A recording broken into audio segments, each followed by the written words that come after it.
제가 얼마 전에 이제 했던 이야기에서 그 부모님이 아이들을 이제 많이 가르치고 싶어 하는 부모님들이 많고, 또 아이들을 집에서 마냥 선생님 손에 맡겨놓기보다는 집에서 부모님들이 좀 더 뭔가를 해주고 싶고, 선생님들 같이 하고 싶은 그러려면 부모님이 아이들의 그 처음 태어나서부터 발달 과정을 잘 이해를 해야 된다 그랬잖아요. 그렇게 발달 과정에 아이들이 무엇을 어떻게 발달이 되는가를 알면은 부모님들이 밖에 나가가지고 서점에 가서 아이들을 집에서 좀 가르치고 싶을 때 무엇을 가르쳐야 되는 것도 조금 더 초점이 잡힌다고 이제 제가 그 강의를 그 전에 했었는데, 이제 배고픈 부모님들에게 그 얘기를 했었는데, 결국에는 이제 아이들이 크는 데 있어서 가장 제가 봤을 때 가장 중요한,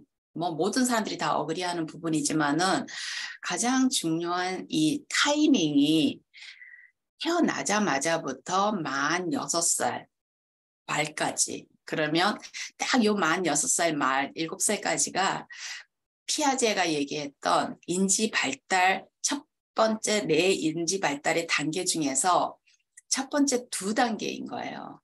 이 2단계가 이 아이들의 많은 것들을 결정을 해요. 많은 것들을 결정을 하는데, 특히나 이제 우리가 인지 발달 자체가 나중에 이제 이 아이들이 학교를 가면은 학교 교육의 기본 바탕이 되는 거잖아요. 우리가 이제 책을 읽어야지 그 다음에 더 지식을 쌓을 수가 있는 거랑 똑같이 이 아이들에게 결국에는 이 만 6년이라는 세월은 아이들에게 그 바닥을 단단하게 이렇게 만들어주는, 이 뭐라 그래요? 이 집을 지을 때 우리가 코너스톤이라고 그러거든요. 그냥 집을 지을 때 보면 큰 빌딩을 올리면 올릴수록 어떻게 해요? 밑에 그 바닥 공사를 굉장히 튼튼하게 하잖아요. 굉장히 깊이 지하로 땅을 파서 거기에 이 철근과 그다음에 콘크리트와 이런 거를 굉장히 단단하게 하잖아요. 그렇게 단단하게 해야지 위에 건물을 굉장히 높이 올릴 수가 있는 거랑 똑같이 이제 사람도 똑같은 거예요. 아이들이 태어나가지고 이 만 6살까지 이 기간 동안에 아이들이 어떻게 얼마만큼 발달이 됐느냐에 따라서 그 다음에 아이들이 조금 더 편안하게 학교 생활을 할 수 있느냐 없느냐가 결정이 되는 것 같아요. 그래서 저도 이제 아이들이 처음 태어났을 때 제가 이제 우리 아이들에게 읽기를 일찍 가르쳤던 거는, 아이들을 일찍 가르쳐가지고 천재를 만들겠다는 생각보다는 아이들에게 그런 어떤 그 우리가 이제 기여라 그러잖아요. 이 기여를 아이들에게 갖추어주고 싶었어요. 어린 나이에. 그러면 아이들이 세상을 살아가는 데 있어서 학교에 가서 나중에 공부를 하는 데 있어서 좀 더 쉽게 하지 않을까 하는 생각을 했던 것이, 워낙 한국 사회가 이제 치열하잖아요. 경쟁이. 그러니까 저도 이제 큰아이를 한국 사회에서 낳기 때문에 그 치열한 그 경쟁 사회에서 제가 저 자신에게 이제 물어본 거예요. 임신을 하고 있는 첫 아이를 이제 임신하고 있는 기간 동안에 결국에는 우리 아이도 나중에 결국에 학원을 가야 되지 않나. 그죠? 학원을 다니면서 이렇게 치열하게 아이들과 살아야 되는데, 거기에 대해서 제 스스로가 거기서 일을 하면서도 그렇게 긍정적이질 않았어요. 그래서 아이에게 이제 일찍 그런 거를 가르쳐서 아이 스스로가 조금 더 일찍 시작을 하면 나중에 가서 자기가 학교 공부를 해 나가면서 자기 스스로가 우리가 쉽게 얘기하는 자기 주도적 학습 같이 아이가 할 수 있지 않을까, 그 생각을 하면서 이제 굉장히 일찍 아이에게 이제 제가 100일부터 아이에게 글자를 이렇게 보여주기 시작했다 그랬잖아요. 글자 놀이를 이제 아이하고 했다 그랬잖아요. 그것처럼 결국에는 이 만 6년의 이 세월이 어떻게 아이가 자라느냐에 따라서 그 다음 이제 아이의 학교 생활과 그 다음에 이제 어른으로 자라서 어른 세계를 이제 아이가 나가게 되는데, 이 결국에는 제가 이제 그전에도 얘기했던 것처럼 결국에는 이 6년 동안의 아이들이 그야말로 자라나고 발달시키는 것이 인지 발달이라는 것이 결국 5가지 영역이라고 그랬잖아요. 인지 능력. 그 인지 능력이라는 게 사실은 나머지를 다 어우르는 거지만은, 그래도 아무튼 머리 브레인 능력이라고 그러잖아요. 우리가 이제 브레인 파워라고 그러는 이 인지 능력과 그다음에 언어와 그다음에 뭐예요? 사회성과 그다음에 정서와 그다음에 이제 몸의 신체 운동 센스라 그랬잖아요. 운동 능력과 센스. 그러면은 이 5가지를 이제 아이들이 이 6년 동안에 잘 조화롭게, well balanced, 잘 조화롭게 이제 발달을 시켜야 되는데 이것이 이제 부모님이 이거를 이해를 하면은 아이들을 보통의 아이들은 대부분의 아이들은 거의 90% 이상의 아이들은 특별하게 아이들이 태어날 때부터 장애가 있지 않는 한 눈에 보이게 아이들이 무슨 다운 신드롬이라든지 이렇게 장애가 있지를 않으면 보통의 아이들은 우리가 어떻게 기대를 하냐면 자연스럽게 이 5가지 영역을 서로가 이렇게 도와주면서 아이들 안에서 잘 발달이 될 거라고 이제 우리가 믿고 있고 대부분의 아이들은 또 그렇게 발달이 돼요. 근데 이제 이 환경적 요인이라는 게 이제 그건 아이들이 타고난 거잖아요. 잘 프로그램된 발달되는 그건 타고난 거고 결국에는 우리가 네이처와 널처라고 얘기를 했을 때 이 네이처는 아이들이 타고난 그 능력이지만 DNA에 의해서 결정이 되는 능력이지만 널처라는 건 결국 환경적 요인이잖아요. 어떻게 우리가 아이들을 키우냐는 거잖아요. 그러면은 이제 여기에 대해서도 의견들이 많이 분분하고 많은 분들이 조기 교육에 대해서 반대하고 뭐 굉장히 많잖아요. 어차피 우리는 자기의 믿음대로 살아나가는 거 아니에요. 자기의 관점과 자기의 믿음과 세상에 대해서 모든 걸 결정하고 내가 부모가 되었을 때 아이를 키우는 것도 결국에는 부모로서의 나의 생각과 나의 믿음과 나의 관점으로 이제 아이들을 키워나가는 거잖아요. 근데 저는 이제 특수교육에 있다 보니까 굉장히 자꾸 이 부분을 이 시간대를 연구를 하게 되는 거예요. 이 6년의 시간. 그죠? 이 6년의 시간인데 미국 아이들 같은 경우는 이 6년 중에서 이제 4년 부모하고 같이 지내는 이 4년의 시간이 있죠. 그리고 또 아이들이 프리스쿨을 또 많이 가기도 하지만은 또 이제 프리스쿨을 많이 가죠. 근데 워낙 프리스쿨이 비싸기 때문에 많은 부모님들이 이제 미국에서 저는 미국의 예를 들은 거예요. 또 부모님들 중에서 프리스쿨을 이제 파타임으로 이제 보내고 그렇지만 하루 종일 이제 직장을 다니는 분들 말고는 아이들을 이제 프리스쿨을 그냥 뭐 한 오후 한 2시까지 뭐 3시까지 또 어린 아이들은 이렇게 하면서 아이들을 이제 프리스쿨을 보내긴 하지만은 이 4년이라는 이 시간 동안에 아이들이 가서 또래 집단하고 이렇게 놀기도 하고 집에 와서 또 부모님하고 시간을 보내기도 하는 요 꽉 찬 요 4년의 시간 이후에 그다음 만 5살이 되면 학교를 시작하면 이제 킨더가든이 5년째죠. 그다음에 1학년이 6년째잖아요. 그다음에 2학년이 이제 7년째잖아요. 그러면 피아제의 6년 말까지를 조금 더 확장해서 7살 말까지 하면은 이제 우리가 보통 아이들이 7살에서 그다음에 이제 미국에서 9월에 보통 이제 8월 말이나 9월에 새 학년을 시작하니까 그렇게 해서 그 다음 해서 3학년 되기 전까지 막 이 시간을 따지면 한국보다 한 반학기 정도가 미국이 좀 더 빨리 가더라고요. 그러면은 요 시간 동안에 아이들이 어떻게 자라는가 그러면 만 4년이잖아요. 이 만년 4년 동안에 아이들이 이 말하는 거, 그죠? 언어잖아요. 이 말하는 언어와 그다음에 듣는 언어는 제가 인지 능력이라고 그랬잖아요. 듣는 언어라는 게 우리가 귀로 들어서 이게 어떻게 돼요? 프로세스가 돼서 머리 안에서 프로세스가 돼 가지고 돼야지 그게 이제 이해가 되는 거잖아요. 그 되는 그 과정, 그렇죠? 그것이 이제 만 4년까지 그러면 아이들이 이제 보고 그러니까 결국엔 애들은 뭐예요? 이 세상의 모든 배움이 아이들에게 보이는 거는 실제 사물인 거예요. 사물로 배우고 또 그림으로 배우죠.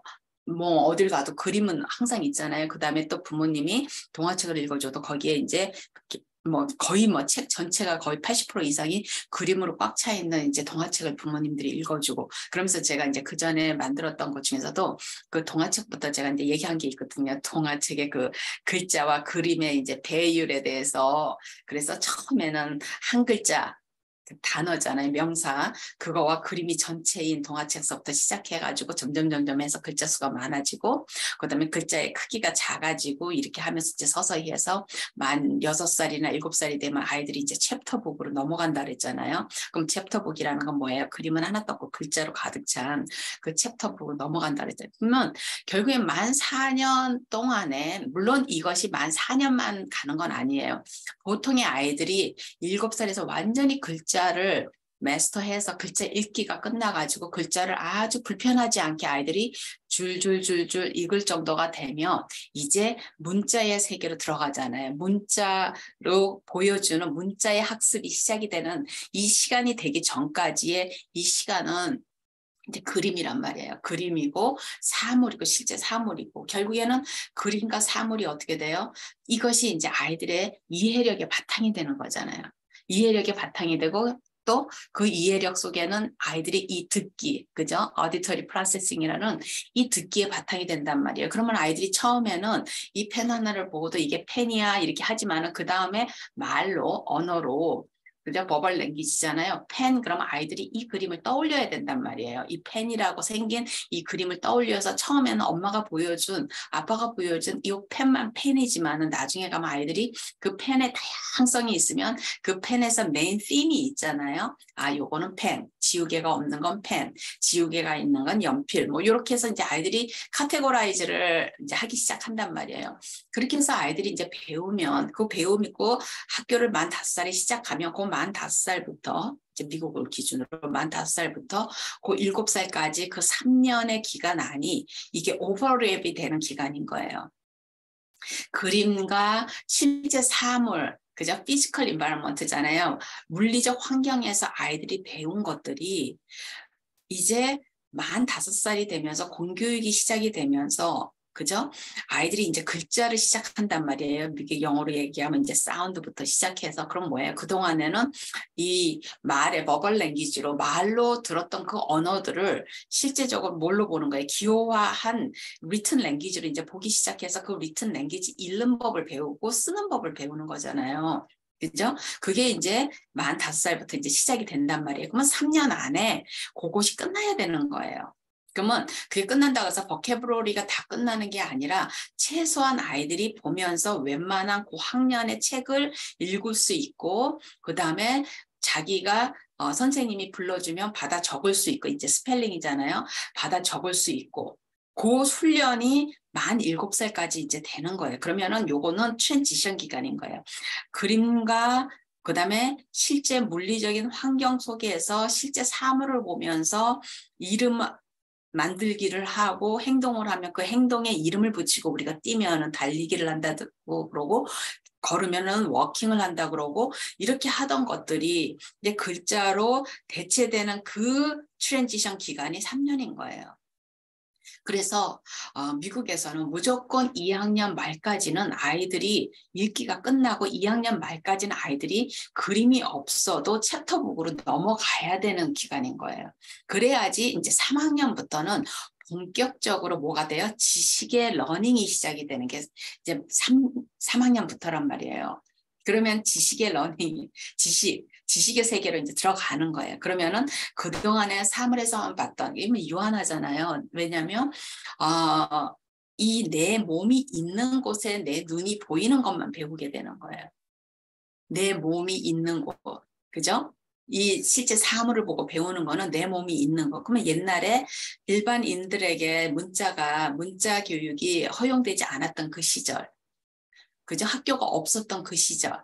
그럼 결국에는 어때요? 사람들이 자기 다리로 걸어갈 수 있는 곳 안에서, 왜냐면 교통도 그전에는 뭐 말을 탄다든지 이렇게 동물을 이용한 교통수단밖에 없었던 그 시절. 아니면 나중에 이제 뭐 인력가라든지 마차가 이제 나오는데 그게 뭐예요? 다리가 있기는, 바퀴가 있는 기구이긴 하지만 결국엔 사람이 또 그거를 끌고 가야 되는, 그죠? 그렇게 하는 그런 시절에도 굉장히 지오그래피컬리 이제 환경이 이렇게 제한돼 있잖아요. 그럼 내가 본 세상 안에서만 내가 아는 세계가 지식이 그 세상 안에만 있는 건데, 그죠? 그리고 이제 뭐 할머니라든지 누가 들려주는 이야기 속에서만 있지만은 이게 문자의 세계로 넘어가는 이 3년의 기간이 지나고 나면 이 글자로 배우는 이거는 지금 무궁무진하단 말이에요. 요즘같이 이렇게 디지털 세계가 돼가지고 영상이 어마어마하게 많고 이러지만은 그래도 여전히 책을 이겨내지는 못하잖아요. 그러니까 아이들이 2학년 말까지는 책 읽기가 불편하지 않게 끝나야 돼요. 그러면 이제 그 다음부터는 뭐의 싸움이에요? 보캐브러리의 싸움인 거예요. 그래서 어휘력의 싸움이에요. 그죠? 어휘를 많이 알면 알수록 어떻게 돼요? 지식을 좀 더 많이 이해하게 되고 많이 배우게 된단 말이에요. 그러면 그동안에 우리가 물리적 환경에서 아이들이 보고 그림을 보고 실제 사물을 보고 배웠던 것들이 이 글자와 문자의 세계로 겹쳐지면서 그것을 원투원으로 배워가는 그 트랜지션 기간이 아이들이 킨더가든을 시작해서 2학년까지 그 시간이란 말이에요. 그러면 그전에는 사과를 실제적으로 보면 이건 사과 그랬는데 이제는 애플이라는 단어 APPLE를 보면은 이게 애플 하면 아이들이 사과를 머릿속에 사과가 떠올라지는 거죠. 영어로 얘기하면 이제 mental representation이라고 그러고 한국 한자어식의 한국말로 하면 뭐 표상이라고 그러고 이렇게 하는데 그러니까 머릿속에 이미지네이션이 되는 거잖아요. 이 상상이 돼야 되는 거잖아요. 그죠? 안경 그러면 이 안경이 아이들이 머릿속에서 떠올려야 되는 안경 읽으면 글라시스 이렇게 읽으면 이게 떠올라야지 아이들이 이해력이 되는 거잖아요. 그러니까 요 기간 3년 동안에 아이들이 글자를 배우는 이 기간에는 애들이 이제 원투원 매칭을 일부러 부모님들 선생님들이 해줘야 되는 게 킨더가든에서. 그럼 킨더가든에서 이제 아이들이 글자를 배워가면서 1학년에 가면 이 매칭 작업을 하는 거예요. 실제 전화기 그림을 보고 아이들이 전화기라는 글자를 찾아내고 컴퓨터 그림을 보고 컴퓨터라는 글자를 찾아내고 이렇게 하면서 요건 전화기, 요거는 COMPUTER 컴퓨터 하면은 요거랑 요게 마치 원투원이잖아요. 요 작업이 이제 요 3년 동안에 그렇게 하면서 2학년 때 되면은 아이들이 컴퓨터 선생님이 불러주면 아이들이 그 컴퓨터를 생각하고 컴퓨터를 적기도 하고 아니면 선생님이 컴퓨터 그림을 보여주면 아이들이 컴퓨터라고 COMPUTER 이렇게 스펠링을 적기도 하고 이렇게 하는 이 훈련 기간이 3년이고 그 다음에 이제 3학년부터는 지식을 배워간다 그러니 가장 기본적인 인간에게 있어서 지식의 가장 강한 그 파운데이션 역할을 하는 거는 어떻게 돼요? 태어나자마자부터 결국에는 7살까지의 이 시간이겠죠. 그 다음에 중요한 거는 킨더가든부터 또 7살 이 3년의 시간. 그러면 나머지 학교 생활이 이제 결정이 돼요. 그래서 우리가 이제 미국을 예를 들면은 아이들이 가장 피크로 디서빌리티의 레이블이 가장 많이 피크로 가장 높아지는 것이 제가 3학년이라고 그랬잖아요. 이 3학년의 아이들이 결국에는 왜 이렇게 많이 그 스카이 라켓팅이라고 할 정도로 우리가 로켓을 쌓아 올리는 것처럼 아이들이 이제 팍 늘어나는데 이 아이들이 결국에는 킨더가든부터 2학년 말까지 했던 이 문자 교육에 있어서 실패한 아이들인 거예요. 못 배운 아이들인 거예요. 이 못 배운 이 아이들의 이거를 왜 도대체 글자를 못 배우느냐 지금 미국이 굉장히 심각하거든요. 이 글자 교육에 있어서 문자 교육에 있어서 우리가 영어로 이제 early literacy라 그래요. 요 기간 동안, 요 3년 동안 배운 건 early. 우리가 이제 초기 뭐 이래야 되나요? early literacy 기간인데 요거를 해야지만 그 다음에 이제 literacy로 넘어가는. 그러니까 요 시간이 뭐예요? learn to read라 그랬잖아요. 영어로 얘기를 하면 뭐예요? 읽기를 배우는 시간인 거예요. 그러고 나면 그 다음에 3학년부터는 뭐가 돼요? read to learn인 거예요. 배우기 위해서 글자를 읽는 거예요. 그러면 요 기간 동안에 우리가 이제 아이들에게 기여를 입히는 거예요. 우리가 이제 그 뭐죠? 스키를 하러 가면 스키 기어가 있잖아요. 헬멧이 있어야 되고 두꺼운 잠바가 있어야 되고 또 바지가 있어야 되는데 이제 손바지 같은 바지가 있어야 되는데 그 바지 속에 눈이 들어가면 안 되니까 밑에 이제 고무줄로 이렇게 되어 있는 그런 바지가 있어야 되고 부츠가 있어야 되고 안 다쳐야 되니까 그죠? 그리고 이제 이게 지팡이도 짚으면서 스키를 타잖아요. 자전거를 타는 사람은 또 자전거에서 넘어졌을 때 치명적인 사고를 당할 수 있기 때문에 우리가 이걸 쓰고 그러면 아이들이 이제 자전거를 배우고 스키를 배우고 이렇게 하기 위해서 우리가 그런 기여를 입혀놓고선 아이들을 가르치는 것처럼 그러야지만 아이들이 그 다음에 자전거 타기를 배우고 스키를 배우고 수영을 배우고 이런 이제 기술들을 배우잖아요. 그거랑 똑같이 학교 교육에 있어서도 결국에는 아이들에게 읽기 능력과 쓰기 능력과 이해력 이 세 가지 영어로 얘기하면 reading과 writing과 comprehension 이 세 가지는 아이들에게 지식을 배우기 위한 학교 교육을 하기 위한 기여인 거예요. 장치인 거예요. 그죠? 이거 자체가 목적이라기보다는 요 기여를 아이들에게 갖춰주는 요 3년의 기간이 굉장히 중요하고 아이들에게 이제 요런 기간을 요거를 이제 제가 얘기했던 것처럼 어릴 때 100일부터 이제 우리 큰아이에게 글자 놀이를 했다 그랬잖아요. 그러니까 항상 얘기를 하지만 글자를 가르치는 무엇을 가르치는 게 중요한 게 아니에요. 그림을 보고 아이에게 그 그림을 아이에게 보여주면서 아니면 사물을 가르치면서 컴퓨터, 뭐 병, 뭐 이렇게 막 부모들이 가르치는 거나 글자를 보여주면서 이거는 컴퓨터야. 즉 컴퓨터, 사과, 연필, 학교, 교회 이렇게 글자를 보여주면서 가르치는 거나 그림을 보여주고 가르치는 거나 차이가 없는 거예요, 그게. 왜냐하면 우리가 아이들을 깐난쟁이 아이를 아니면은 뭐 이제 만 2살 된 아이를 아니면 2살 전의 아이를 강제로 앉혀놓고 책상에 앉아가지고 우리가 공부하기를 가르치는 게 아니잖아요. 그 부모하고 잠깐 동안에 하루에 2, 3분씩 5분도 안 돼. 1분씩 그렇게 글자 5개, 6개를 아니면은 계속 반복해서 아이에게 보여주면서 우리가 사과와 그 그림을 5개를 보여주면서 아이에게 뭐 사과, 연필, 학교, 교회 뭐 이렇게 가르쳐 주는 거나 아니면은 글자 5개를 가지고 가르쳐 주는 거나 아이한테는 뭐라 그랬어요? 다 그림이라 그랬잖아요. 똑같이. 아이들은 이미지로 그거를 머릿속에 입력을 한단 말이에요. 그죠? 그래서 부모님들이 그 어린 나이부터 그렇게 아이들을 도와줄 수 있으면은 아이들이 좀 더 쉽게 그 다음 단계를 나갈 수가 있잖아요. 이게 도와주는 거예요. 힘있게 아이들을 막 공부를 시키는 게 아니라 그런 작업을 미리 좀 해놓고 요 3년의 기간 안에 그러면 아이들이 좀 더 빨리 배울 거 아니에요. 그러면 다른 아이들은 이제 막 문자를 배우고 알파벳을 배우고 막 요러는 요 기간에 우리 아이들은 읽는단 말이에요.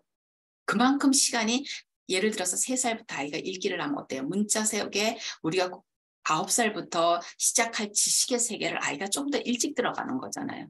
일찍 들어가다 보면 좀 더 확장을 많이 하게 되고 그럼 학교 생활을 하는데도 아이가 지루해하는 게 아니라 재밌어하고 편안하게 아이가 학교 생활을 할 수가 있는 거예요. 수업 시간에 덜 지루해하고 또 자기가 자기를 스스로 가르칠 수 있는 능력이 생기고 그렇게 되는 거기 때문에 특수교육 입장에서 봤을 때 아이들을 이게 꼭 무슨 뭐 영재화를 만들고 이런 의미가 아니라 아이들이 세상을 살아가는 데 있어서 조금 더 편안하게 살아갈 수 있는 그 작업을 하는데 부모님이 좀 더 이렇게 일찍 도와주면 왜냐하면 부모님이 학교 들어가기 전까지는 유일하게 아이들에게 세상의 어른이잖아요. 그러면 부모님이 일찍 이거를 시작해 줄 수 있으면 아이들이 좀 더 편안하게 그리고 덜 힘들게 그 다음에 그 기간 동안에 만에 하나 우리 아이들이 태어날 때 어떤 한 부분이 인지 능력 중에 어느 하나가 부족하게 태어난다든지 조금 약하게 태어난다든지 이럴 때 알게 모르게 그게 쉽게 얘기하면 치료가 되는 거예요. 그게 리미디에이션이 돼서 그게 치료가 돼서 그 부분들이 그 약했던 부분들이 조금 더 강해하니까 그러니까 아이들이 발달해 가는 과정을 어른이 옆에서 살짝 도와주는 거예요. 살짝 도와주면 어때요? 아이들이 또 뛸 수가 있잖아요. 막 아이들이 뛰다 목이 마르면 부모님이 살짝 마실 것을 조금 주면 아이들이 또 힘을 내서 다시 막 달리는 것처럼 그렇게 아이들이 커나가는 데 있어서 아이들을 마음껏 놀게 놔둬요. 그리고 저는 프리스쿨도 일찍 보내서 또래 집단에서 아이들이 자기 사회성을 연습을 해야 되는 거예요. 사람 스킬을 연습을 해야 돼요. 사람을 어떻게 다루고 어떻게 친구를 만들고 어떻게 하면 인기를 누릴 수 있고 어떻게 내가 이렇게 이야기를 하니까 친구들이 깔깔깔깔 웃고 재밌어하고 내가 이렇게 하니까 친구들이 싫어하고 이런 것들을 일찍 아이들이 연습을 하면 굉장히 좋잖아요. 집에서 특히나 아이들이 1명이나 2명밖에 안 키우는 요즘 같은 문화에서는 그래서 이제 제가 두서없지만 이런 이야기를 이제 잠시 하는 이유가 많은 부모님들이 굉장히 힘들어하고 특히나 이제 아이들이 학교에 들어갔을 때 전혀 상상도 못했었는데 아이가 잘 자랐는데 학교를 가서 학교 교육을 못 따라가고 뒤처지고 이렇게 하면서 나중에 학습 장애아로 판정을 받고 이러면 굉장히 속상하시잖아요. 뭐가 문제였는지도 부모님이 모르고 이러기 때문에 꼭 부모님이 직장을 다니고 할머니가 아이를 키우고 데이케어에서 아이를 키우고 이런 어떤 정서적인 이런 문제들 또 굉장히 중요하지만은 이런 부분에 있어서 직장을 다니셔도 모든 것이 부모가 어떻게 생각을 하고 관점을 두느냐에 따라서 아이들을 양육하는 데 있어서 방향이 결정이 되기 때문에 이제 이런 말씀을 잠시 드렸습니다. 오늘 여기까지 할게요.